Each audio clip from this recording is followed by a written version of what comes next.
Good morning everyone. I am Akansha aunty and I am going to teach you economics and iOS board. Today I am going to take chapter price determination under perfect competition.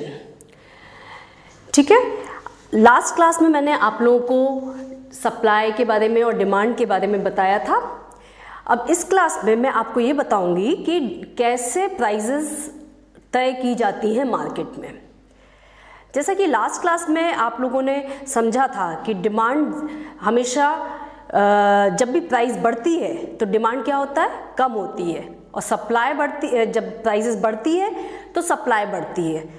तो कीमतें कैसे किसी चीज़ की तय की जाए वो हम इस चैप्टर में समझेंगे. Okay,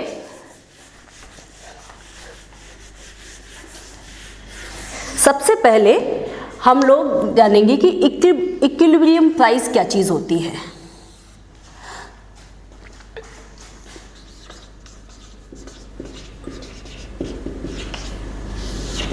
equilibrium price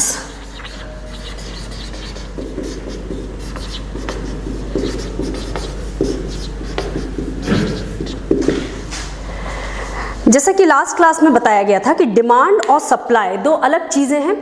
demand consumer point of view से देखी जाती है. आप लोग उसी चीज़ की डिमांड ज़्यादा करेंगे जिनकी कीमतें कम हो गई हैं. ठीक है. और सप्लायर क्या है, सप्लायर वो चीज़ सप्लाई ज़्यादा करना चाहेगा जिसकी कीमतें ज़्यादा हैं. तो अब इक्विलिब्रियम प्राइस मतलब किसी चीज़ की कीमत कैसे तय की जाए तो उसे कहते हैं इक्विलिब्रियम प्राइस. इसको आप सिंपल शब्दों में कहें तो ये कह सकते हैं कि equilibrium price will be determined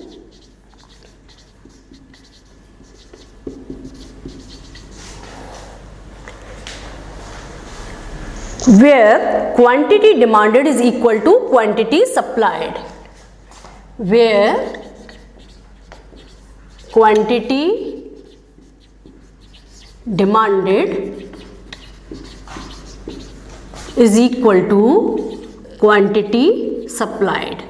ठीक है, ये सिंपल इक्विलिब्रियम प्राइस की डेफिनेशन है. मतलब प्राइस जो होगी वो उस कीमत तय होगी जहां आप लोग डिमांड और सप्लाई दोनों चीज़ें बराबर हैं. अब इसको हम एक शेड्यूल से समझेंगे. सपोज यहाँ पे हमने प्राइस लिख लिया,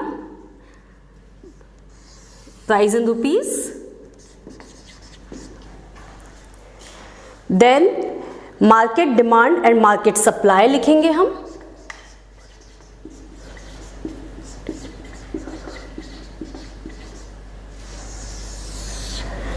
यानी जितनी क्वांटिटी सप्लाई और डिमांड हो रही है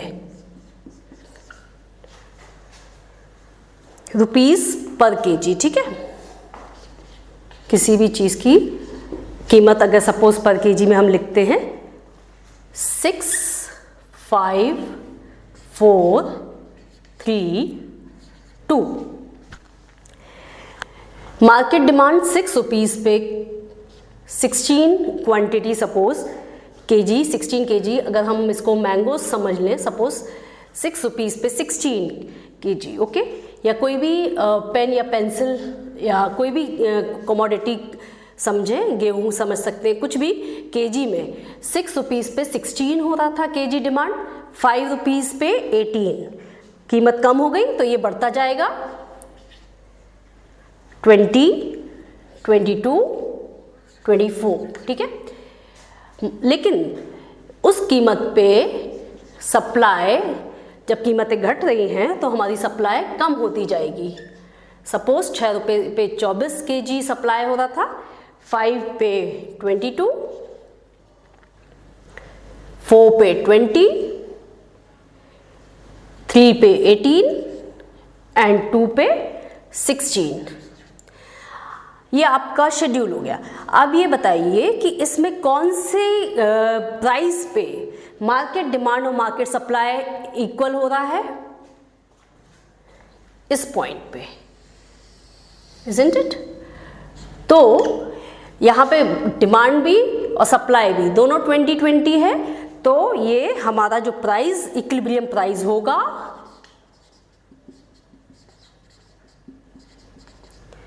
कितना हो जाएगा, ₹4, ठीक है। And quantity supplied and demand will be 20। तो प्राइस जो डिटरमाइन करते हैं वो जहाँ पे डिमांड और सप्लाई इक्वल होती है वहाँ तय की जाती है।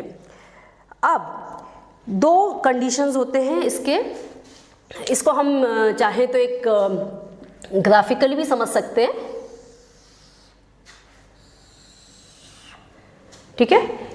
अगर हम ये बना लेते हैं चार्ट, तो जनरली हमारा जो चार्ट ऐसा आएगा, ठीक है। एक रफली मैं बना के बता दे रही हूँ आपको। हमारा सप्लाई कर्व ऊपर की तरफ जाता है, डिमांड कर्व नीचे की तरफ आता है, और ये अगर प्राइस है तो हम यहाँ पे ₹4 मान के चलें, और यहाँ पे ये ₹20 demand and supply.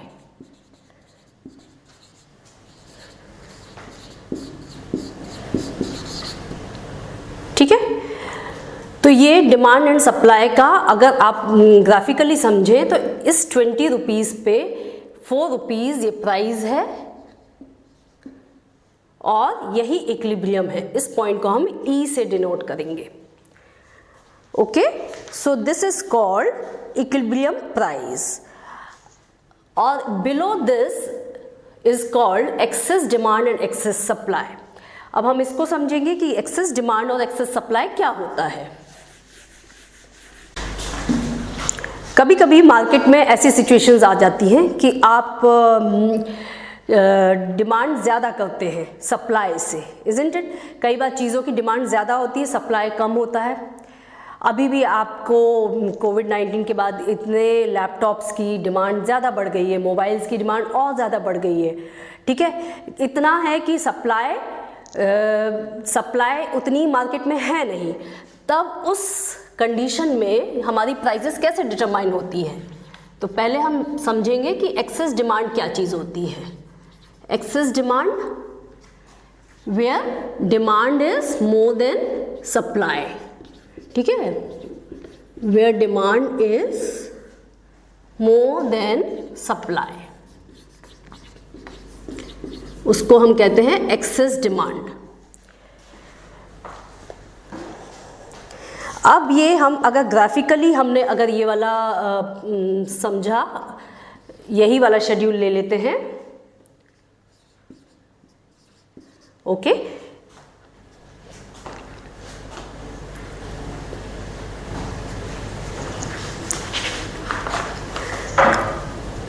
Zero 2 3 4 5 and 6। Okay, अब ये देखेंगे हम लोग कि ये व्हेन डिमांड एक्सीड्स सप्लाई, तो वो इक्विलिब्रियम कैसे डिटरमाइन होता है।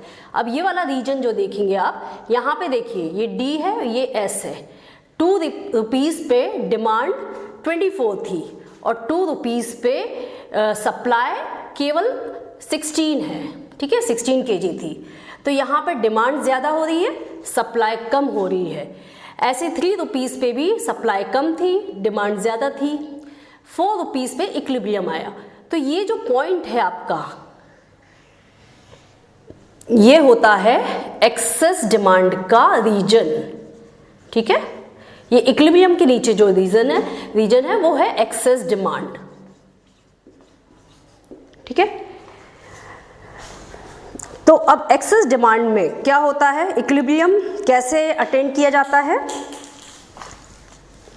In case of excess demand price start rising. जब एक्सेस डिमांड होती है किसी भी चीज़ की, मार्केट में अगर कोई भी चीज़ ज़्यादा डिमांड की जाएगी तो सबसे पहले क्या होगा, प्राइस राइज होगी। तो आप इसको लिख सकते हैं इफेक्ट ऑफ एक्सेस डिमांड, ठीक है। नंबर 1, प्राइजेस इंक्रीज होती हैं, प्राइस विल इंक्रीज। मानी सी बात है, अगर कोई भी चीज़ बहुत ज़्यादा डिमांड में है, सप्लाई कम है, तो वो किसको दी जाएगी? वो उन्हीं को दी जाएगी जो उसको अफोर्ड कर सकते हैं, और इसीलिए वो कीमतें बढ़ा दी जाती हैं। तो आपका सबसे पहला तो एक्सेस डिमांड का प्रभाव ये पड़ता है कि price will increase, price start rising, ठीक है। फिर as a result in rise in price demand start contracting, as a result of price rise. अब भाई प्राइस इंक्रीज होगी तो ऑब्वियसली जो चीज़ महंगी मिलने लगेगी तो डिमांड क्या होगा? प्राइस राइज के साथ साथ डिमांड कम होने लगेगी, डिमांड स्टार्ट कॉन्ट्रैक्टिंग।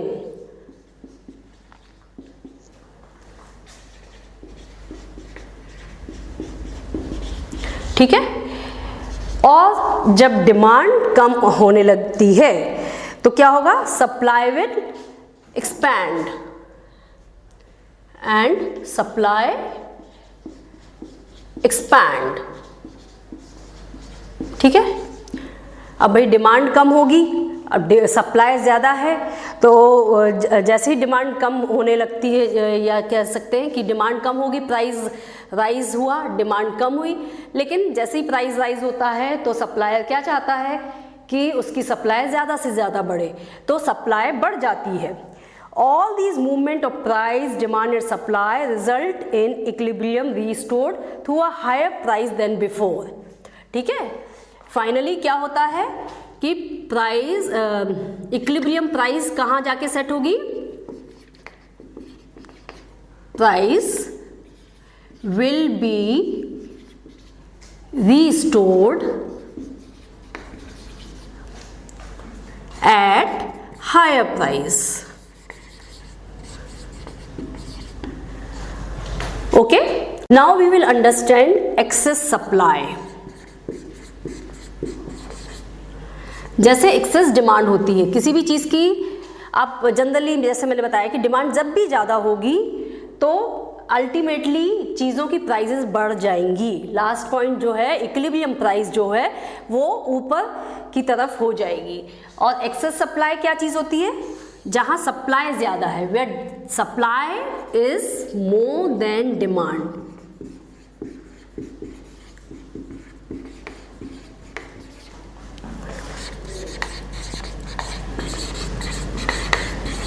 ठीक है, जहां सप्लाई ज्यादा है डिमांड से उसे कहते हैं सप्लाई, एक्सेस सप्लाई। अब इसी डायग्राम से हम एक्सेस सप्लाई समझेंगे। जैसे 5 रुपए की कीमत पे आपकी डिमांड यहाँ थी, ठीक है, 18 केजी डिमांड की जा रही थी, लेकिन 5 रुपए पे सप्लायर कितना सप्लाई कर रहा था? 22, ठीक है, 22 केजी सप्लाई कर रहा था। तो यहाँ पे क्या है? सप्लाई ज़्यादा है, डिमांड कम है। सिमिलरली इस पॉइंट पे सप्लाई ज़्यादा है 24 केजी और डिमांड केवल 16 है, ठीक है। तो ये जो रीजन है ये कहलाता है आपका एक्सेस सप्लाई वाला रीजन, ठीक है, एक्सेस सप्लाई। मतलब वो कीमतें जिस पे सप्लाई ज़्यादा है डिमांड से, उनकी उस पॉइंट को बोलते हैं एक्सेस सप्लाई। अब इसका इक्विलिब्रियम प्राइस पे क्या फ़र्क पड़ता है वो हम समझेंगे। जैसा कि इस वाले केस में देखा था कि प्राइस इंक्रीज होती है, लेकिन जब सप्लाई ज़्यादा है और डिमांड कम है चीज़ों की तो क्या होगा? सप्लायर डिमांड कम है तो सप्लायर को क्या करना पड़ेगा? प्राइस विल डिक्रीज, अपना सामान बेचना है, प्राइस विल डिक्रीज सबसे पहले, जिससे ज़्यादा से ज़्यादा लोग वो चीज़ परचेज करें। सपोज मैंगो है, मार्केट में मैंगो का सप्लाई 100 केजी है और डिमांड केवल 50 केजी की है, तो अब उसको क्या करना पड़ेगा? 100 केजी बेचना भी ज़रूरी है, नहीं तो ख़राब हो जाएगा मैंगो। तो उस सप्लाई ज़्यादा हो गया है डिमांड से, तो सबसे पहले प्राइस घटेंगी, ठीक है, जिससे ज़्यादा से ज़्यादा लोग परचेज करें। अब जैसे ही प्राइसेस घटती हैं तो डिमांड पे क्या फ़र्क पड़ेगा? Demand will increase, demand will increase क्योंकि कीमतें कम हो गई हैं, या डिमांड विल एक्सपैंड कह सकते हैं, एंड और फिर जब ज़्यादा डिमांड हो गई तो ऑटोमेटिकली क्या होगा, सप्लाई फिर कॉन्ट्रैक्ट हो जाएगा, सप्लाई विल स्टार्ट कॉन्ट्रैक्टिंग।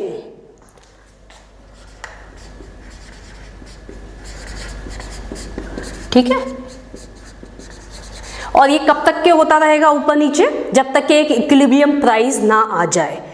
तो इस मूवमेंट के कारण जो इक्विलिब्रियम रीस्टोर होता है वो किस कीमत पे होगा, equilibrium will be restored at a reduced price. ठीक है,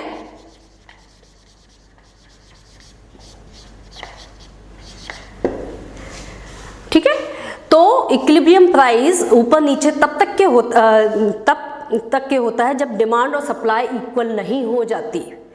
तो इस केस में जब भी डिमांड ज़्यादा होती है तो हमेशा हायर प्राइजेस हो जाते हैं, और जब भी सप्लाई ज़्यादा होती है तो कम प्राइजेस हो जाते हैं चीज़ों के। ठीक है, now thank you so much. We will take the second topic.